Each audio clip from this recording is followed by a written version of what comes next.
आपको दिन के शुरुआत में 1 लाख रुपया दिया जाता है और कहा जाता है इसे अपनी जेब में लेकर घूमना है।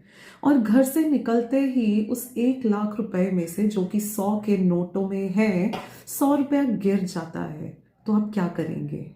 क्या आप सारा दिन इस बात का अफसोस मनाएंगे कि इस 1 लाख रुपए में से 100 रुपया गिर गया है, या फिर आप इस बात पे फोकस करेंगे कि बाकी के जो रुपए आपके पास है वो आप सेफली संजो कर रखें? लाइफ में खुशियां भी कुछ इसी तरीके से हैं कि अगर हम अपने आप को ये कहानी बताते रहेंगे कि सुबह मुझसे 100 रुपए गिर गए थे, सुबह मुझसे 100 रुपए गिर गए थे, सुबह मुझसे 100 रुपए गिर गए थे, तो आप बाकी के पूरा दिन जो आपके पास बाकी के रुपए हैं, which is somewhere around 99,900 rupees, जो कि बहुत सारे रुपए होते हैं 100 रुपए के मुकाबले में, आप उसे एंजॉय नहीं कर पाएंगे।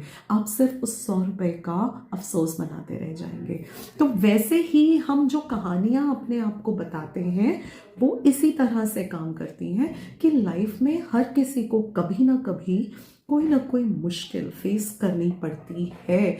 अगर आप सिर्फ इस बात पे फोकस करेंगे कि हमने तो ऐसा किया, मेरे साथ तो ऐसा हुआ, मेरे साथ तो ऐसा हुआ, तो आप उधर ही रह जाएंगे। आपको फोकस करना है जो अच्छी चीजें हैं या फिर जो नॉर्मल चीजें हैं। आज की दुनिया में मुझे ऐसा लगता है कि अगर आपके पास नॉर्मल है तो वो भी अच्छा ही है, क्योंकि अपने आसपास देखिए लोग चैलेंजेस से जूझ रहे हैं। एज अ पेरेंट मैं अपने आसपास देखती हूँ कि ऑटिज्म के केसेस कितने बढ़ गए हैं। Parents accept their children, they love their children and they are working for their children। और यहाँ पर मैं सिर्फ इस बात का अफसोस मना रही हूँ कि मेरे बच्चों के 90% मार्क्स नहीं आए।